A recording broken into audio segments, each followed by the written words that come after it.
Is that an octopus in your pants, or are you just happy to see me? See what I did there? Go Red Wings! From Octopi Experts Woodward Sports. First place. Yo, First place. we're so dialed. Come on. The boys Oh are my absolutely dialed. Welcome to Woodward Wings, people. Post-game show. We just took down the reigning Stanley Cup runner-ups. We already got the Stanley Cup champs. We already got Tampa. We already got Toronto. We're just putting the souls in the bag. Come on, man. Red Wings hockey. We are so back. Oh my God. Absolutely so back. All 4 goals coming from that first line, which is looking like, Justin, I know we're 5 games in or 6 games in, looking like the best line in hockey, not in Vegas. Like these guys are just absolutely playing out of their mind. Larkin with 2 goals. Emmitt Finnie gets his first goal of his career and then gets the empty netter at the end. So 4 goals combined from that first line, man. Lucas Raymond back in this one. Patrick Kane, who I just found out my brother's girlfriend went to high school with Patrick Kane. That's really cool. Dude, what? That's I know. She texted us. Yeah, I went to high school with a guy named Patrick who plays for the Red Wings. I was like Patrick Kane, like the greatest American hockey player of all time. And she was like, yeah. I was like, whoa, that's sweet. But Red Wings take care of business. That first line looks insane. Emmitt Finnie, he does so much dirty work. You saw on Larkin's second goal, him just mucking it up in front of the net. His first goal, he's up there. He pounces on the rebound right away and buries it in the back of the net. Dude, the Red Wings young bloods are looking amazing. Dude, they really are. And that first line, and Raymond, you could tell he was playing hurt today. He was off. He was trying not to get into board battles. He was really trying. He was a lot of times going into puck battles only with one hand on his stick. And I played through a separated shoulder before. That's the type of stuff you do when you are dealing with a shoulder injury. So he's definitely not at 100%. But for still him to make an impact on this game, that speaks volumes. This line isn't even at 100% yet. Emmitt Finnie is just starting to get comfortable in the NHL. And then you have a Lucas Raymond who's going to come back when he is healthy and start putting up big numbers. That is what we're looking at, Spencer. And I'm with you. I don't want to overreact this early into the season, but they look so good. They're doing everything the right way. And so is the rest of the team as well, not just that first line. Everyone is doing it right. But that first line, to actually have a third pairing, we now have a third guy on that first line. We have a guy. His name's Emmitt Finnie. And my new thing is fins up for Finnie. Come on. Fins up, dude. I mean, it's awesome. Like you said, now with Lucas Raymond hopefully coming back, hopefully being healthy very soon, you're going to see the full strength of that first line out there. Emmitt Finnie is here, and he's ready. And he's now got 6 points, 7 points on the season already. So shout out to him. Man, it's just beautiful to see Dylan Larkin playing at this level. He is. He is truly playing like a 1C. He is truly playing like the captain that's going to lead this team, like a playoff captain. And obviously, this is a very long season. He's got to keep it up for the entirety of the season. But we're talking about what we're seeing right now. And what we're seeing right now is Dylan Larkin playing like a true 1C on a team that is in first place in the Eastern Conference. No, yeah, he is. And in this game, I mean, 2 goals, 2 assists, 4 points, hit the post, could have had a hattie as well. Yeah. Also, shout out that guy with the premature bust throwing the hat on the ice. It was already literally the puck hits the post, the hat is already on the ice. My guy was ready for it. Hey, I love it. I love it. Red Wings fans, this is the first line for the Red Wings has looked in 10 years. No doubt. And you're seeing it because of a guy like Emmitt Finnie, who is coming in there, being a reliable third option for them, being a guy who's going to get nasty and ugly in front of the net and use his body, use his positioning, jump to rebounds, allow Dylan Larkin and Lucas Raymond to truly play make. And it's awesome. It's so awesome. They look so good. They do look so good. And without Patrick Kane today and without hurt Lucas Raymond, this team still finds a way to honestly, most parts of the game, they controlled all three zones. Like this is becoming a habit for this Red Wings team, the ability to be able to control the zones. They keep guys out of the middle to block shots. So I can't speak enough to this team's ability to block shots and helping out John Gibson in front of them. And then also the forecheck. The forecheck is beautiful. Oh my Lord, giving them no time to think. They absolutely squeezed the life out of them.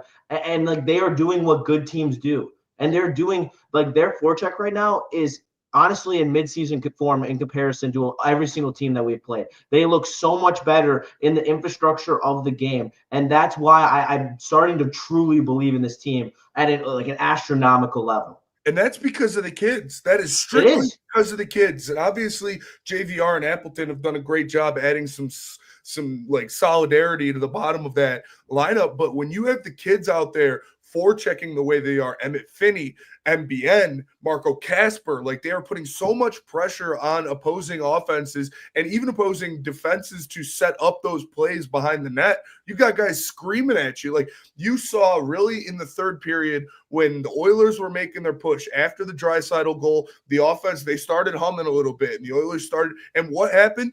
What happened? Our guy, Jeff Blashill, Todd McClellan put out that second line with Kasper, Kane, and MBN, the three rattiest players on your team, or Kasper, DeBrincat, and MBN, excuse me, the three rattiest players on your team, and they were out there forechecking their ass off. And the Oilers couldn't get the puck out of their own zone for like 30 seconds. We didn't really get many offensive looks or even opportunities out of it, but they just had the Oilers struggling to get the puck out of their zone. And then you put Finnie right back on the ice, and he's doing the same thing, and the rest is history. So shout out to those guys playing well, playing aggressive, winning puck battles, and just making sure that the opposing offense or defense or whoever is setting up the offense for the other team can't just sit there and do whatever they want. They have to make decisions, and they have to make them fast because you've got kids flying up and down the ice looking for the puck. And they're not leading just speed-wise. It's the physicality. Like all the young guys are your physical presences, and that is what's so great to see. MBN was throwing bodies like no other today. He got too. He got big time. He got put on his ass. But that's right, the NHL. It's gonna happen. Get back up and go do it. Go hit him. Go hit him back. Exactly. And dude, this team has so much grit. Everything that we've been pining for over this last year of doing this pod and talking about what this team needs. Every step that we have talked about, they are making right now. And when we did this before the season, we were like, all right, what is the optimistic side of us that is going to predict that this team is going to make the playoffs? Like, what's the path? Like let's talk about a realistic path. And what we talked about was everyone has to take steps. Yep. And Gibson has to return to form. Talbot has to be a great spot starter. And all of that is happening. Every single thing. The third pairing is great. Fantastic game. Yes, another fantastic game by Gibson. Another fantastic game by Johansson and JBD. They look so good back there. They are so comfortable. They perfectly complement each other as a pairing. It is so beautiful to see. And then Edmondson and Cider are literally ridiculous. They are so good, and they'll probably never get the true hype that they deserve because of the fact that they're defensive defensemen in a league now that favors offensive defensemen. Dinosaurs, relics of a forgotten past. Yes, they are. But Mo Cider and Simon Edmondson literally lock it down. Anytime a puck's in front of the net, it gets cleared. Every time a skater tries to cut to the middle, they're bodied or a puck stick checked by Edmondson or Cider. It is like they are so good. And let me hit this super chat real quick. Yeah, I was going to say before we start gushing, we got to get $9.99 super chat. Dylan Larkin backing his trade deadline comments with his absurdly high level of play, and this team is feeding off of it. Absolutely. When your captain is buzzing, your whole team is buzzing. That's just the nature of the game. And this Red Wings team is going at all cylinders behind their captain's leadership. 4-point night for him, and he is absurd right now. I believe he has 10 points on the season so far. Mm-hmm. That's what you do when you call out your GM. And we're going to look back at it, and it's going to be the turning point of this team. We're going to look back at that. If this team makes the playoffs, and we're going to look back at that moment last year where Dylan Larkin made those comments, hoping for that boost, and then we get the boost this year at the deadline. because we're getting to a point where this They're gonna team buy. You got to be a buyer. is going to buy. This team is actually going to buy. It could be buying from subtraction, like you say. It could be moving around a Kompler and a Berggren, and then you open it up for guys like Danielson. But I think you need to buy and solidify that top 4 defense. If you buy and solidify that top 4 defense, we're talking about winning playoff series. We're not just talking about making. Yes, absolutely. And this team, you talked about Bernard Docker, and I want to get into Edmondson and Mo Sider as well in a second. But JBD, after what we saw out of Hamonic in that first game, you knew that couldn't continue. And JBD has come on there and he has settled that third pairing, and he's got Aljo playing well again. And we saw on Emmitt Finnie's goal, it was a shot from the point from Bernard Docker that hits the blocker, boom, big rebound, Finnie bangs it in. He is a veteran. He knows what he's doing. He's not going to make stupid mistakes. He's not going to be out of position. You got a good veteran now. This isn't a Jeff Petrie, Justin Hall veteran. No, this is a guy that is actually going to make the right plays and be in the right position. So shout out to Bernard Docker for really solidifying that third D pairing. And I saw that. Shout out to DHL in the chat. He says, Oilers fan here. Good game. Yeah, I'm so effing embarrassed on this road run. Yeah, you guys don't got too much to worry about, though. You got 2 of the top 5 players in the league. You'll be fine. Hopefully. And you guys had a complete infrastructure change in your roster. You got a lot of new Mazepan. You got to trade for a new goalie though, because Skinner's not. Yeah. Hey, I bet DHL. We're glad to have you here, and I'm sorry that you're being used as this targeted. However, John Gibson, you wish you had him. You should have traded for him because now he's ours, and we're taking him to the playoffs, baby. Yeah, if John Gibson stays healthy, that will be one of the biggest factors of us getting into the playoffs. And another thing that I wanted to talk about is look not this last comment. No, Gypsy. Yeah, they know our feelings about that. They know Kane's on the bottom 6. I mean, it's probably not going to happen this year, but if he does re-sign for next year. And then you can have a guy like MBN or Mazer possibly in that top 6, free Kane on that third line. But forget about it. But and Butch Mania. And Booch. Well, I'll believe it when I see it. But I know you will. I saw a couple plays. I know I could come out here and gush about Simon Edmondson after every single game the Red Wings play because that's how good he has been performing so far in this season. There was one play, I believe it was in the third period. I forget who. I think it was Rasmussen tried to pass one backdoor, and it just got intercepted, and it was a breakaway. And it was wide open down the ice. I don't know who had the puck on their stick, but I was like, oh, they're going to get a shot on ice. No, Edmondson's reach and his giant stick comes around, boom, knocks it right off, pushes the puck to the corner. He didn't even get a shot off on a 1-0 breakaway because of the length and size of Simon Edmondson. And that stuff you can't teach. How long and how physical Simon Edmondson and Mo Sider are when you're talking about breakaways or open ice puck management. They get the sticks in. They get their big bodies into you. They are so good at knocking people off their spot or making up for a lapse from someone else. You have a Rasmussen turnover or you have a different, DeBrincat had a bad turnover in this one.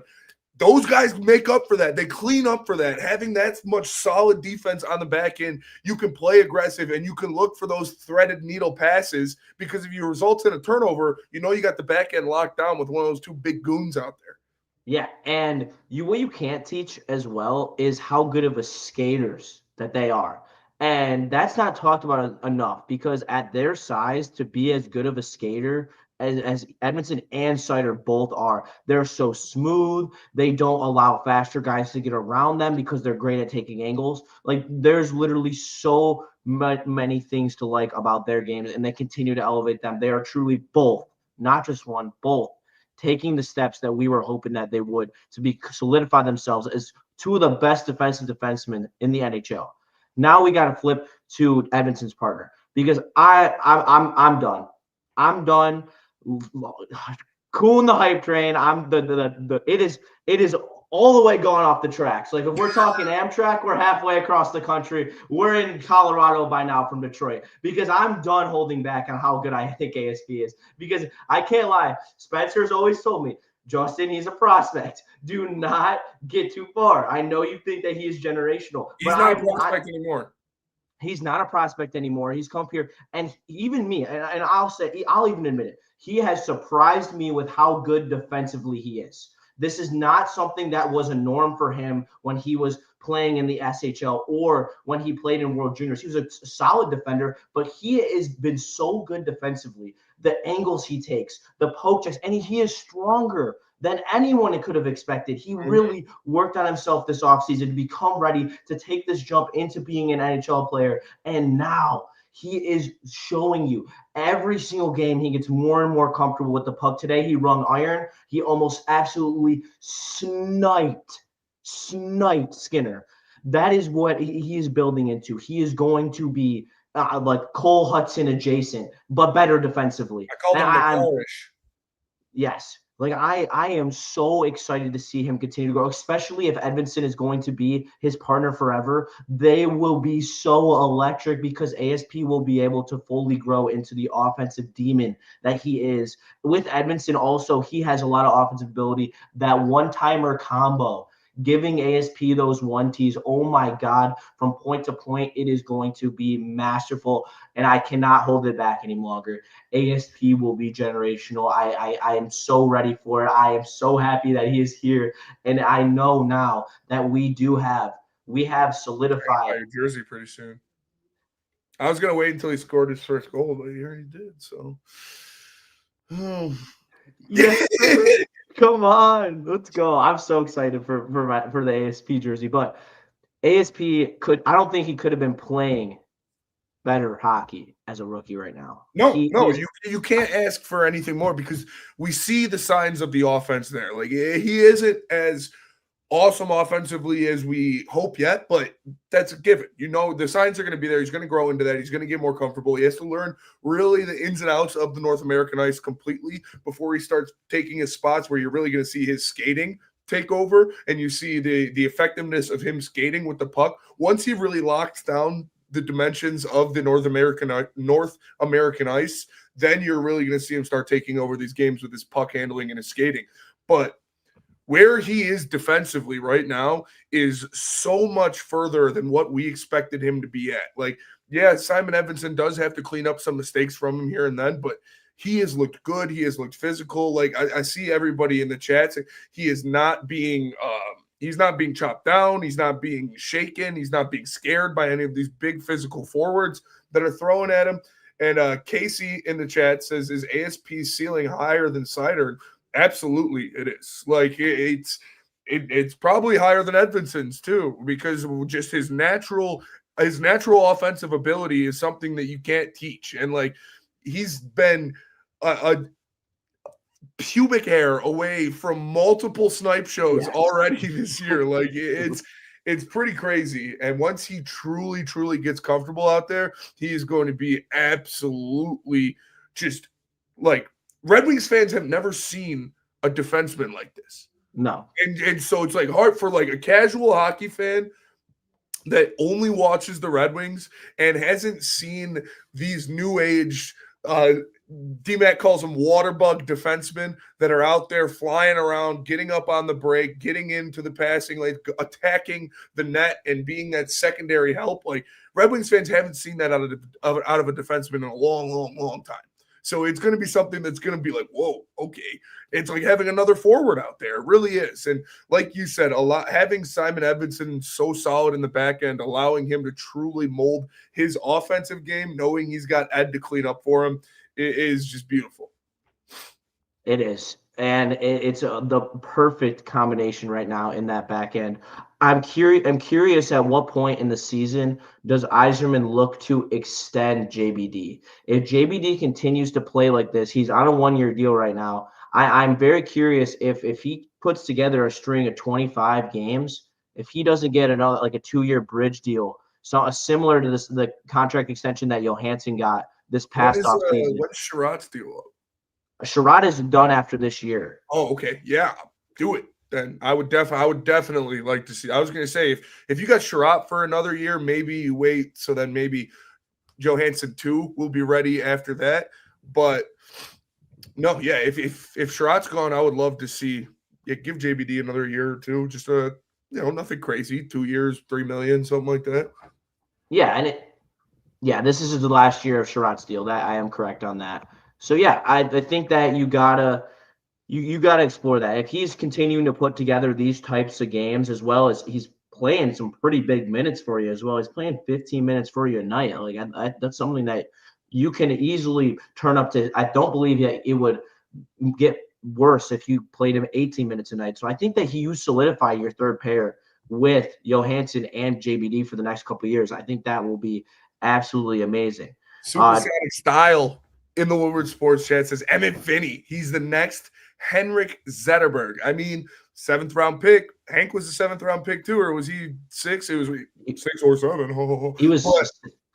He was 6. Yeah, no, he was a 7. He was a 7. Style, I think Emmitt Finnie shades to more of a goal scorer than Hank did, but their physicality and their forecheck is very similar. Like that was the thing that I loved about Zetterberg. I want to see Lucas Raymond build into more of a Zetterberg role than Finnie per se. I think Finnie's going to be the guy that's going to be cashing in, but Henrik Zetterberg was never the biggest guy. He was never the strongest guy, but he always used his body, used his positioning so well to protect the puck and to dig out pucks in battles, on the boards, on the forecheck, different things like that. So it's that mold is definitely there of that all-around physical two-way forward that you really like to see out there. And I know that I was way too drunk at Kunin to go after.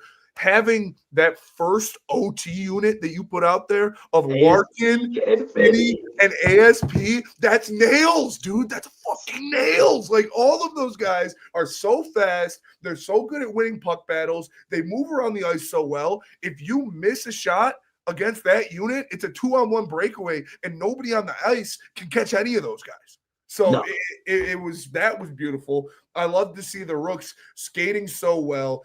Like you said, they are putting so much pressure on opposing teams to get the puck out of their zone fast. They have to make decisions fast, and that's where you're seeing turnovers. That's where you're seeing guys like Larkin and Kasper and DeBrincat keep the puck in the zone because you've got a Finnie or an MBN attacking them behind the net, forcing them to make errant passes that other guys can come in and intercept. And shout out Todd McClellan because they're playing fucking hockey, and they're playing hockey in a physical playoff brand of hockey. Yes, they are. Awesome to watch. And like they are physically imposing. Like to keep going off that playoff style of hockey, they are physically imposing on you. They lean on you, especially with that forecheck. Today, they did not have as many block shots as usual, but also they outshot them by enough where the margin makes it still 11 block shots, and some of them were extremely big. However, this is a stat that I think is very relevant. A team like the Oilers, who's very good at keeping the puck on their stick, they had 21 giveaways compared to the Wings 17.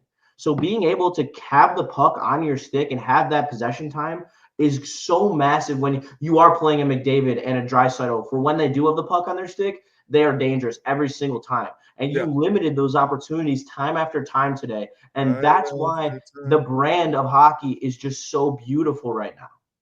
It really is. It really is. And when, like I said, I hate to be a broken record, but when you're putting so much pressure on the defense of the other team to get that puck to their forwards fast and to make those plays to get them into the neutral zone fast, it's going to result in a lot of turnovers because they're going to have to blindly throw it off the boards a couple times because you have Finnie crashing the net so hard and getting in on the forecheck.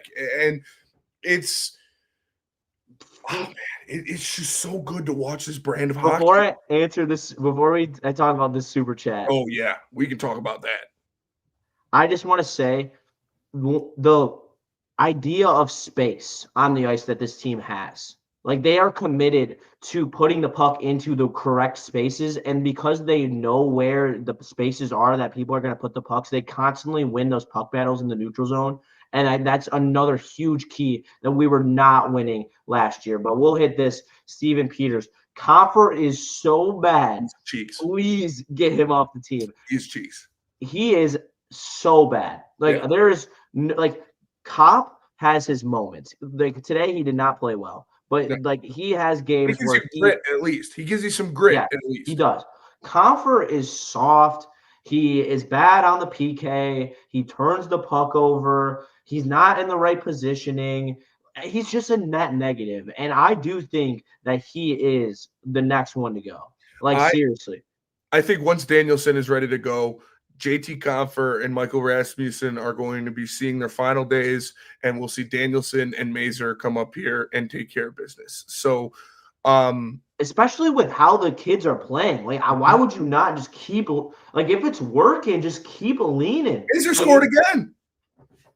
He's got like 8 goals. Mazur's been on a tear in the A. He feels the disrespect that he should be on this roster, and with the way that Confer is playing, and Bergeron today, the classic, gets 3 great opportunities to score and does it. Like, we know what he is. That is the exact performance I've seen out of Johnny Burgers 1,000,000 times over. Like, Joe, Danielson's hurt. He's going to get a chance. Danielson's going to be on this roster very soon. He's still rehabbing with Grand Rapids, but he'll be on this team very soon. And like I said, the 2 guys that you see exiting this lineup are Michael Rasmussen and JT Confer. And to get Confer off of here, we talked about, a team might like having him as a $5 million third C. So you'll probably have to move him, and you're going to have to add a piece to it. Maybe Bergeron will be sweet enough. And it's, here, give cash considerations, future, whatever it is. Chris Huff in the Woodward Sports chat says, the most underrated thing I've noticed outside of increased physicality is the general stick work, pokeaways, passes connecting, knocking pucks out of the air, controlling them, etc. I can't agree more with that, Chris, because you see the poke checks from the defense. We talked about Edvinson and Mosider using their length and their physicality to both get the puck off of people's stick and to put their sticks in the passing lanes. But I agree. How many times already this season have we seen even a forward or someone batting a puck down in the neutral zone? Getting the puck down, they try to chip it over. They try to chip it into your zone. No, they're jumping up, batting it down, getting it on the ice, and making plays. I see that multiple times in every game so far, and that is so important. Not allowing them to just dump it into your zone, and then you're backtracking, then you're on your heels, then they're coming at you. You stop it there, and you set some things up. So that has been extremely impressive, and the tape-to-tape passing has been so clean in this one. They are moving the puck around. It's ping-ponging between sticks, and we're really seeing, like, it all started with that DeBrincat pass on the Patrick Kane goal. Like, that was insane feed from Alex, but the tape-to-tape passing has been elite, and that has been much better than I've noticed in the past couple of years as well. It has, absolutely. Like, they are getting clean breakouts so often, and they're able to set up their offense better than, Edmonton was unable to get the puck in clean on the Red Wings today. They were dumping almost every single puck in deep because they couldn't penetrate the defensive shell that we were running as they were trying to get into our zone. However, this is the Oilers. This is the Edmonton Oilers. Yes. Like, this is it. We're not doing this against the Sabres or the Wild. With McDavid and Draisaitl. Like, they were literally showing out. And it speaks to, because they were getting rush chances. They were getting 2-on-1s. They were consistently creating opportunities for themselves to take advantage in the neutral zone. And that is where, like, this team is taking steps. They were not doing this at all last year. Last year, when we watched I remember so clearly the last time we played Edmonton, McDavid and Draisaitl did literally everything they wanted. There was no one. There might as well been no one out there. Like, they literally just, McDavid did his classic 3 crossovers left, 3 right, see you later, and blew by our entire team. Like, and that was not the case. He couldn't even get going. He was afraid to shoot the puck. He was because there was so, like, our guy said, I can't remember his name, but there were so many sticks out there. He was seeing so many bodies, the sticks in the zone, the sticks at his stick, in the passing lanes. He couldn't get clean looks. And I saw it in here from where was it? I just saw it. Casey says it was nice to see the Red Wings control the play today, and they dominated the Edmonton Oilers this entire game. The only time that you really saw the Oilers like, okay, we're the Edmonton Oilers, we've been in the cup the past 2 years, we're gonna do this, was that last the like 8-minute mark in the third period when they really started to pick it up a little bit and they really started. But like I said, then you threw that second line out there and MBN and DeBrincat and Casper started ratting it up. And it pissed them off even more. It threw them off of their stride. And then you sick Finnie on him, and he's just everywhere, up and down the ice, pissing people off. Like, and Paul Woods said it on the car, like the fourth line that the Red Wings are putting out there, that's going to wear teams down. Those are big physical players. And like after having to chase after all these young guys all over the place and worry about all these kids skating around all the place, then you put in the big goons on the fourth line, the big physical guys to beat you down. That is one thing that we've said. Steve Yzerman absolutely knocked it out of the park with solidifying the forwards on the bottom lines in this team. Like the bottom six of this team is just night and day compared to what it was last year. And that's because of JVR and Appleton and those guys actually being legitimate free agents, not a Tarasenko, not a Justin Hall, not all these bums. Like, I liked Sonny, but even Sonny wasn't all that good. You got two guys that you can put on your bottom six that are actually going to be difference makers. Absolutely. And Apples, huge contribution. 5th best penalty kill in the National Hockey League right now. Systematically, they look better.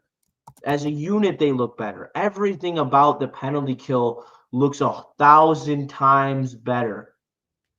It is so good to see. Like, and here, right? Real quick, Devin Silcox says Spenny looks like the rich one. And yeah, this is my doctor brother's office. I'm at his house in Ann Arbor now, just hanging out with my nephew and my dad and stuff. So this is his office. This is not mine. He's very rich. And I'm actually at my girlfriend's house as well. I'm also not at my prime location, but. Jane Doe in the chat. Shout out the ladies who like hockey. Oh, dude, the camera's like following you. That's crazy. What's going on? Whoa. Oh, that's sick. Charizard. Hell yeah.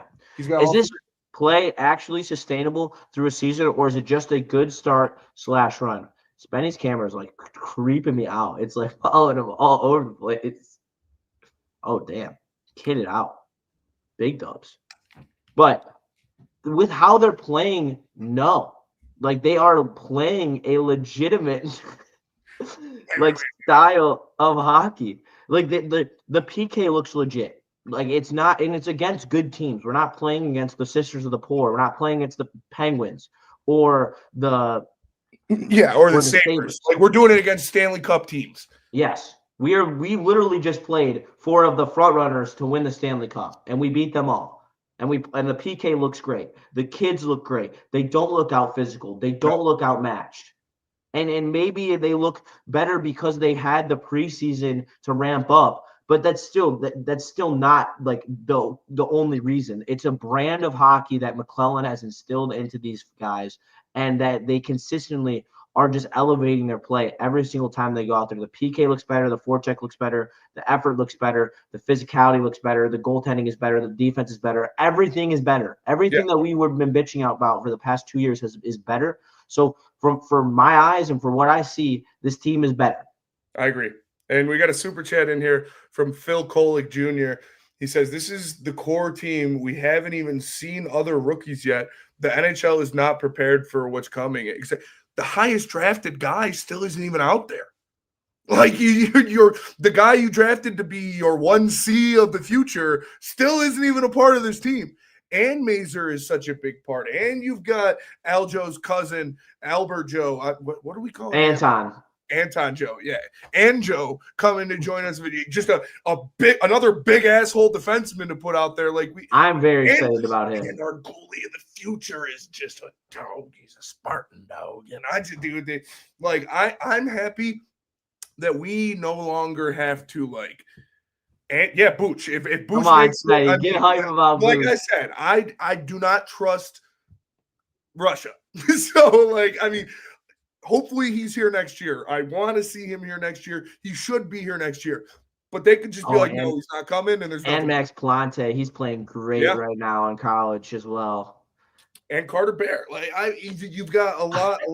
It just continues to go, and I'm glad now that Bro, Carter Bear might be we've been such a fighting a good steal. fight. We've been fighting the Eisenman 1919 Eisenplan. Wait for the kids. The kids are coming. Like Neil was getting so pissed at me last year and this offseason, being like, Neil, I know that I've been saying this for a while, but wait for the kids. Like, they're all really good. He's like, oh, yeah, they're all going to come in here and be the best players on the team.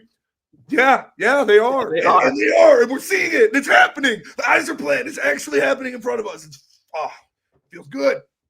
Absolutely electric. And all right, 1 second on the prospects, and then we'll get back to the actual game. Carter Bear could legitimately be such a steal. He was a top 5 talent before he got hurt, and he fell all the way down to us. And he's just a goal-scoring wing who is absolutely grit as nails. Okay, like we always this team's prospect core is still so ripe, and that's where during this trade deadline period, if they want to actually go get someone, there will be a huge selection of prospects that they can trade that have value, because you're also other teams are looking at this Red Wings team, and also that's why there's 9 other teams at the Red Wings affiliate Grand Rapids Griffins looking at Gustafsson, looking at all these prospects, because there will be trades available. And they're looking at this track record that Eisman has right now on the kids and how well the kids are playing right out of the gate. The kids. He now has the Casper track record, the Raymond track record, the Sider track record, the ASP track record, the MBN track record. And it's getting longer and longer. And now GMs are going to come running with their tails between their legs like, oh my God, Stevie, give me your prospects. I want them. I want future stars. And we're going to steal the stars that they have now. And we're going to be ready to run through this Eastern Conference, who is bleeding. They're bleeding. You know what's one thing that makes the Red Wings being in first place of the Eastern Conference even better? Say that again. The Red Wings being in first place in the Eastern Conference. You know what's one thing that makes it even better? Those hick fucks in Ottawa suck. Fuck the Senators, dude. You guys suck. Fuck the Senators, man. Oh, it makes it so much better. Trade us to Chuck, though. Give me Brady. Give me Brady. Are you kidding me? I know. Come on. Are you kidding me? Oh, that'd be such a fever dream. Yes, Woodward Wings. Finnie is in the right spot all the time. He reminds me of the inner team comp Casper. I'm not saying as a center, of course, however, as a winger in the right place. Yes. And that all of these kids are so smart. Their hockey IQ is all off the charts. Their ability to find open space, that is the definition of hockey IQ. Finnie, great at it. MBN, great at it. ASP, great at it. And that is why they're already here. And they weren't waiting. Go get me McJesus, Stevie. Come home to Detroit, McDaddy. Oh, my. All right. I mean, fuck it. Yeah, keep it coming. Give me the fever dreams. We're in first place. Why not? We didn't think we were going to be here. Look at us. Huh? Look at us. You remember, Justin, you remember what happened when we hatched this idea? When I was like, hey, we should do post-game shows for Red Wings games this year. Everybody in the group chat, oh yeah, you guys are gonna be sad all year. Oh, you're just gonna be crashed. Fuck off, Red Wings are in first place. Centennial season, curses lifted. Brown's back. We're so. I'll take that one on the chest, because if they keep playing like this, Hockey Town, you better fucking believe Hockey Town's back. Hockey Town is so back. Scream it from the rooftops if they keep playing like this. Remember how good the Tigers looked? Yes, but this is a different sport. These are two, that is a baseball, centric collapse. They're barring. And again, I don't expect the Red Wings to be the first place team in the Eastern Conference. I know that's going, that's a little too far.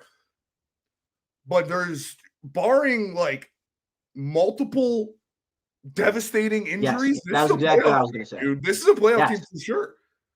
And the goal, the tip of the cap is the goaltending. Cam Talbot if he plays under, I believe he played, I don't know, like 50 games last year. If you have him as somewhere around 40, he will give you 9-1 numbers. Like we've seen it. When he is rested, he is a very good goalie. However, you needed to fill in the other 42 games, and now you have it. John Gibson, after the shaky start, has given you two beautiful. If this is the John Gibson that we get, like this is, we're making the playoffs. Yes, we're making the playoffs. Gibson plays like this and plays healthy, stays healthy. Like I said, it's not going to be like, will the Red Wings make the playoffs? It's, can the Red Wings get to an Eastern Conference Finals? Yes. If John Gibson continues to play at the level he is these past 2 games, and you're getting a Talbot spot start every now and then, look out. Trippy Gypsy with the $20 super chat in there says, you guys are killing the Wings content. Keep it up. Listen, again, we appreciate you guys so much because we love talking about hockey. We can't really talk that much hockey on the network. And so we're doing it. And you guys are supporting. You guys are helping. Like, the numbers have been amazing. You guys have been so awesome. And the Red Wings are giving us something to cheer for. So we appreciate you so much. Yeah, absolutely. Like, this is done by you. So thank you. For real. And Trippy Gypsy's on fire right now. Gibson, Augustine next year. Oh, dude, Svenny just busted all over the place. Oh, my God. Oh, dude. Oh, my God, man. I'm buying a Trey Augustine jersey the minute he decides his number. Like, when he decides his number, I'm buying his jersey. I want to buy an MSU jersey, honestly. Burn with the super chat. He says, hey, Hockey Town, that third period was crack. Yeah. Absolutely, because we saw, because that is something that we didn't talk about either. That is something that flew under the radar. You took the best punch that a multiple-time Stanley Cup team had to give. You took that body blow from the Edmonton fucking Oilers. Like you said, this isn't the Pittsburgh Penguins. It's not the shitty, poopy Ottawa Senators. This is the Edmonton Oilers. And they were fighting for their lives in that third period. They gave you their best punch, and you parried that shit, and you got them back. And you sent out the rats, and they ratted it up. And I love it, dude. This team is being built, and that's what we've always said. Like, Yzerman said it himself, too. I am building this team to compete for a Stanley Cup, and you could see it, the style of hockey that they play night in and night out, and the guys that they've drafted. Like, every single one, like, the most physical players on the team are all Steve Yzerman draft picks. And they're all 20 years old. No, I mean, half of them are 20 years old. Half of them are 20 years old, yeah. But, like, this is all, like, the groundwork that Steve Yzerman has laid for this team. And I think that the final push of Larkin talking in the media really, like, got him to lock in and was like, you know what? This, like, the way that I've been running the team for the last couple of years, like, bringing in all these older guys on pretty expensive deals for long term isn't working. And he admitted that himself. And he went and completely changed up his mantra, like, because everyone told me all off season, ASP won't make the team. That's not what Yzerman does. MBN won't make the team. That's not what Yzerman does. But Yzerman completely flipped his philosophy in order to make this team be what they are right now, and they are. The goal, like we can't stress enough that everything is better across the board. There's not one thing. You cannot name literally one thing. No, and you got the 5-on-5 scoring in this game against Edmonton. The penalty kill has been amazing. You talk about, obviously, Florida's power play unit isn't what it normally is with Barkov and with Tkachuk, but like Tampa, Florida, and Edmonton, those are 3 of the best power play units in the National Hockey League. And your penalty kill went out there and took care of business. So, yeah, they're shout out over to Steve 90% right now. They are over 90%. That is literally insane. We don't need you, Detroit Lions, on Sunday. We have the Detroit Red Wings. Come on. For the WSN Hockey Boys, Justin and Spencer. Appreciate you, Justin Fan. Thank you, Justin Fan. Man. It's just good to have good hockey back. Yeah. Because I love hockey and I love the Red Wings, and having them actually look like what I watched my entire life. I guess it was my early life now, because my past 10 years they've been sometimes maybe good, sometimes maybe shit, but they have been playing really, really good hockey, and just got to keep it going. And we're going to keep it going for you all season long with these post-game shows. I think that'll do it for us today, Justin, unless you got anything else. Yeah, just beat the ish out of the Sabres. They're struggling right now. You're hot. Tuesday, great chance for you to. Honestly, I'm sure that's why Patty didn't play today, because they want to make sure that he can play in Buffalo, because he's running out of times where he's going to have homecomings, and that's where he grew up playing. So you always got to take Patty Kane to score a goal when they play the Sabres, because he always does. However, a close personal friend of my brother's girlfriend, Patrick Kane, went to high school. Dude, we have such now looking and one more thing before we end the stream, looking ahead at these next couple games in October, we really could be sitting pretty in this Eastern Conference. 8, 9, 10, and 1. We got the Sabres and the Islanders as the next two. Then we got a home and home with the Blues. The Blues are a playoff team, so that's going to be a tough series. And then we go out to California to play the Kings and the Ducks and the Sharks and the Golden Knights. So if you split that, you take care of that front end where you have those winnable games against the Sabres and the Blues. We're getting dialed. We're talking about the teens. We're talking about wins in the teens before we see we're not going to get ahead of ourselves, but we will be back. We appreciate you all for being here. Hey, shout out to Taylor. She plays with my former teammate Hugo, who was on our team last year. He's one of our captains who graduated last year. Have him hit me up. I'm down. I got a really busy schedule, but if I can make it work, I'll come down for sure. Shout out. And Casey, listen, I don't think 10 and 1's out of the cards at all, but you got to take it one game at a time. Sabres up next.